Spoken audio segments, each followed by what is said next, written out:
Hey everyone, welcome back to Wonderland Wednesday. Today's episode is one that has been a long time coming.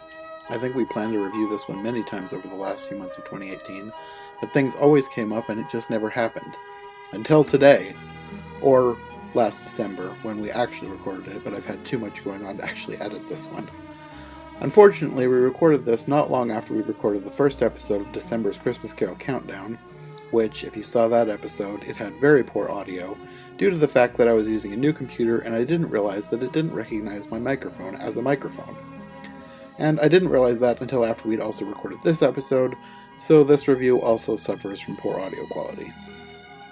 But aside from the less than ideal sound situation, we didn't have any other issues recording, so even though it doesn't sound the greatest, I'm still releasing it, and even though it's very long, I'm still releasing it all in one shot. Back in 2017, when I would split up the extra long reviews into multiple episodes, I was still trying to get one out per week, and due to the level of editing that these take, that's just not very feasible when you have over 30 minutes of video, and you still want to add in movie footage. But this is no longer a weekly show, so I'm just going to take as long as I need to edit this into a fully produced, half-hour-long episode of Wonderland Wednesday, so I can give you the whole thing at once. So without further ado, let's get on with our review of the 1972 version of Alice in Wonderland. Hey everyone, welcome back to Wonderland Wednesday. This is the first one we've done together in quite some time. Forever.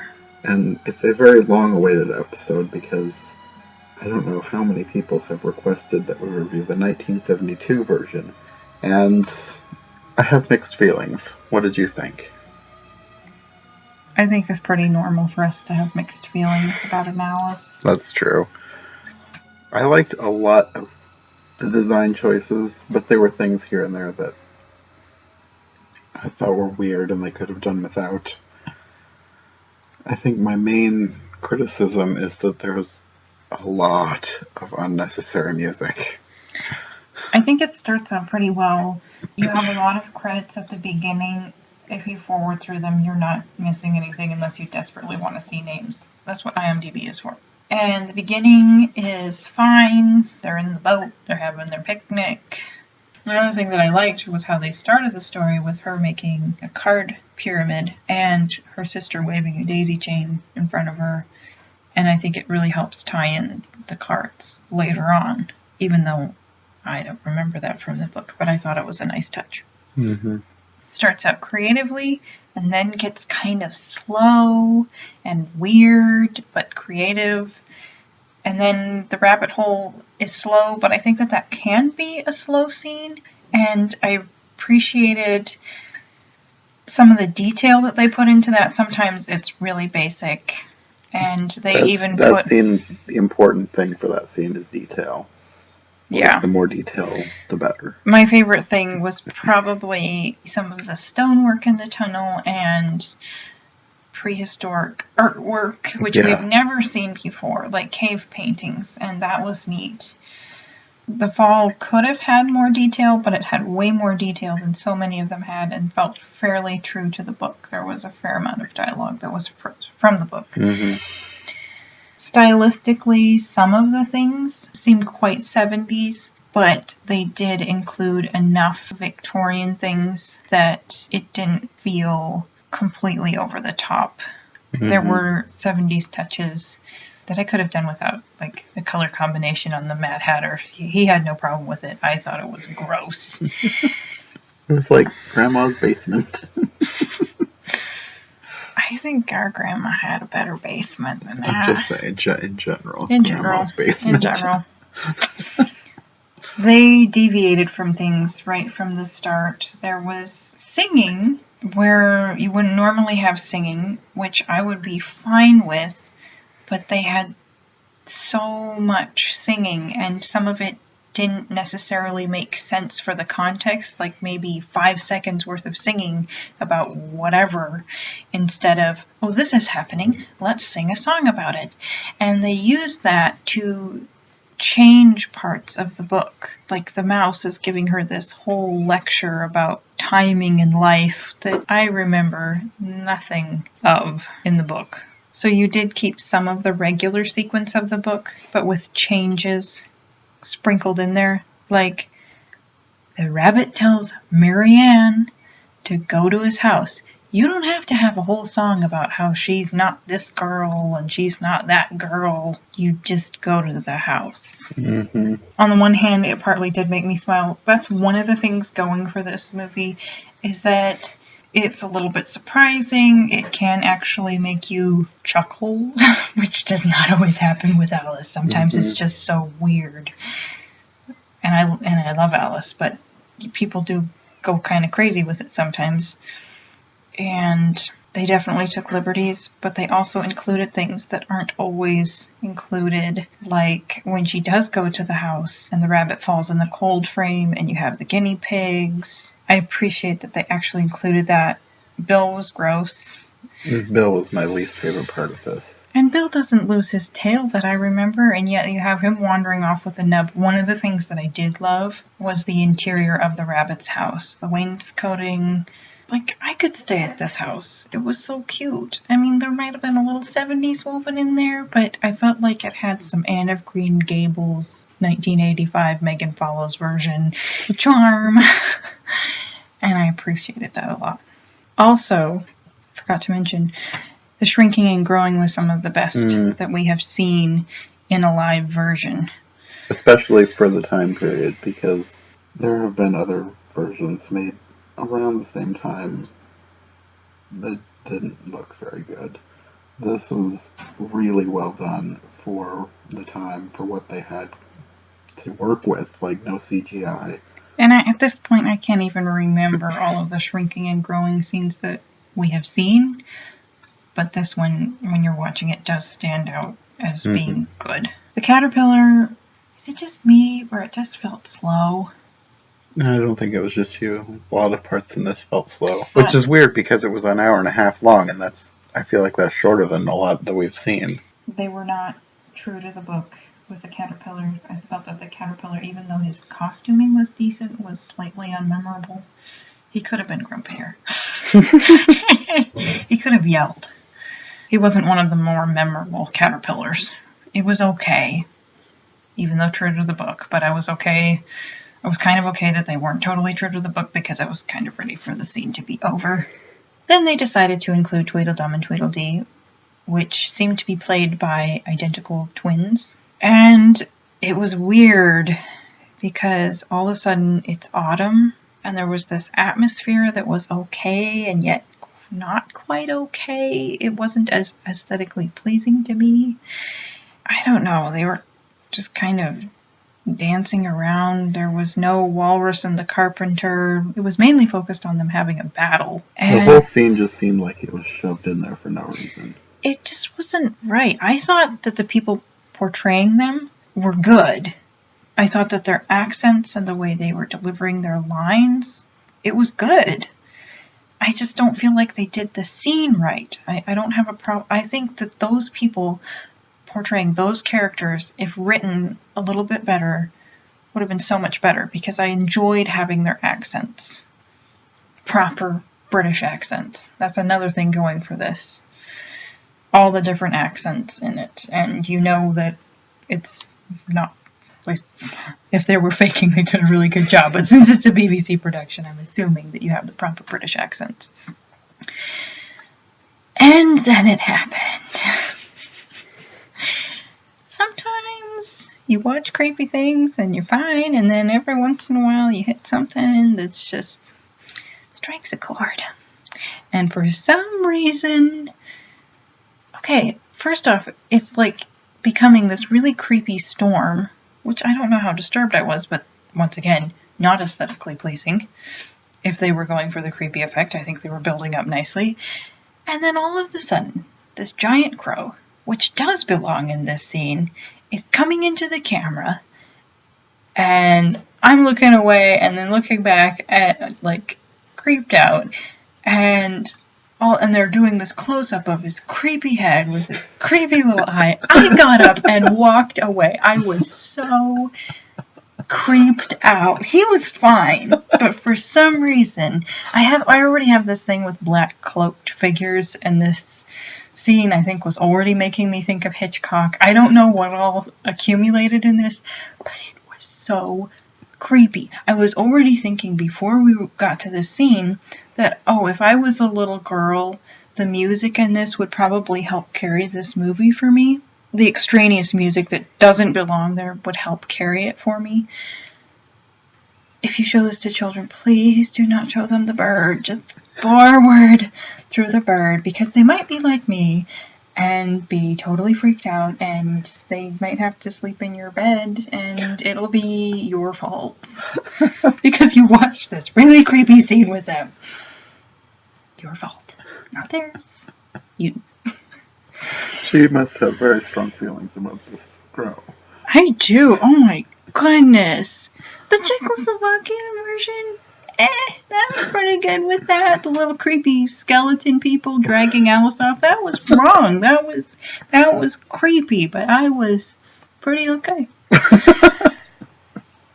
And somehow a crow, the tacks and the jam, all the nasty things, the weird murderous bunny, whatever that thing was on the Czechoslovakian version, it's like watching art. This is scary. Don't do it. Anyway, creepy art. Anyway, that's one of those oddly fascinating films, and probably one of my favorite that we've ever watched. But yeah, after that long cautionary note, they moved on to Pig and Pepper, I believe. Yeah. Which should have been coming, not with Tweedledum and Tweedledee. If you don't know, they belong in Through the Looking Glass. I have this to say for Pig and Pepper. They had a guy play the Duchess, and he really looked so close to the illustration in the book. And the wardrobe for the Duchess, too, is just like spot on. The fish and the frog with the whole message. If you didn't know that their wigs were supposed to be getting entangled, it just looked like they were doing a really weird dance. They were doing a weird dance. I did kind of like the frog's pants. It's a nice shade of blue. Nice touch. He liked the cook. Did not like the Cheshire Cat. No. The Cheshire Cat was okay to me. The cook was, I think, a pretty good cook. I feel like they did a pretty good job with the scene. One thing that I did have in my mind was they had an actual bawling infant. Which is rare for these. I don't think I've ever seen that. They have like a puppet or just... I think one of the black and white ones, there was a toddler. But was the toddler bawling?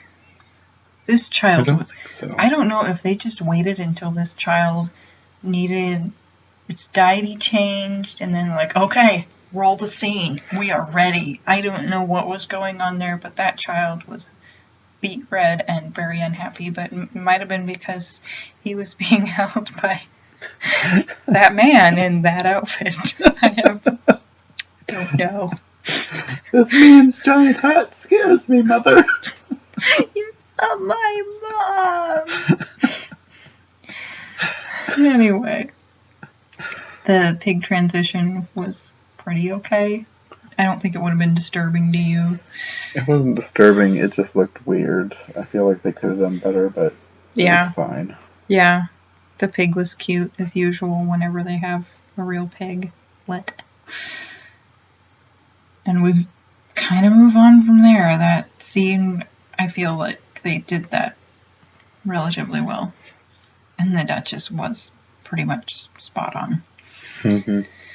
It goes straight to the tea party from there, and completely skips the Cheshire Cat scene, which I was fine with because I didn't like the Cheshire Cat to begin with. I mean, you could have had him up in the tree and had a whole song and everything, and we didn't have to do that. But then we moved on to the tea party. And I was ready for it to end. Interesting thing, the guy who plays the Mad Hatter, if you're familiar with Chitty Chitty Bang Bang, I wondered, is that guy? He is the child snatcher from Chitty Chitty Bang Bang. And his outfit is horrible. I liked the giant teapot. That was good. They did stay somewhat true to the scene. But then they went off into this whole song about puns and were telling lousy jokes. One of which maybe I'd heard before because I knew what it was supposed to be, or you thought it was just a really good guess. They added so much to They it that did. was so unnecessary. And even if you stick with the scene, it can already feel long.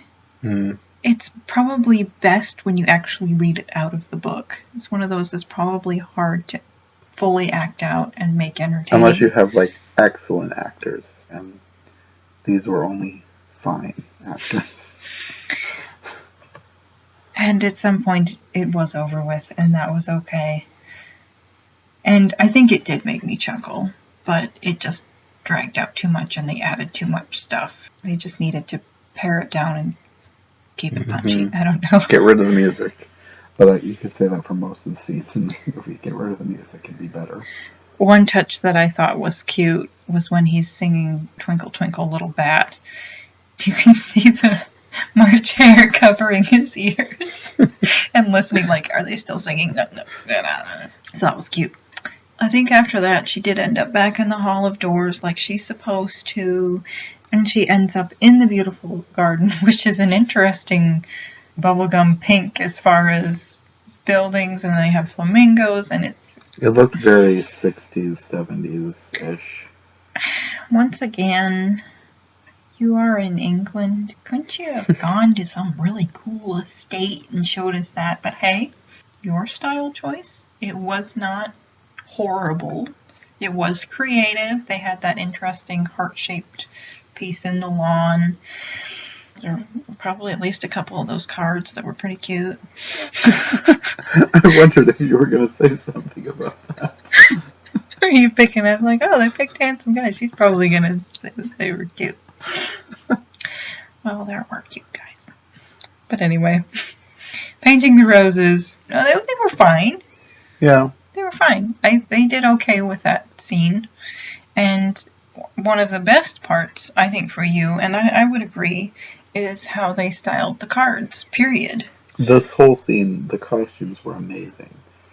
Every character, aside from the basic cards, looked like the Queen, the King, the Jack, all out of a deck of cards, like the classic deck of cards. Down to the wigs. Yeah, they all had yellow wigs, styled with the little or gray pearl at the end.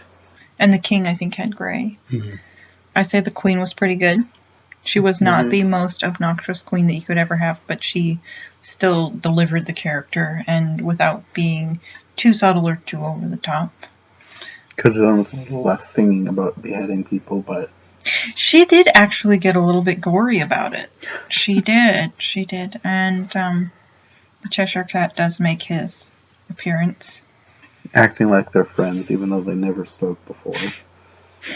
Whatever. The croquet game, it was pretty good. If you didn't know that they were supposed to be hedgehogs, that would probably be a little bit confusing. Once again, no flamingos were harmed in the making of this croquet scene, which I think it would be so hard to use real ones anyway, even if you were open to abusing them. Like, you might be the one getting abused in the end.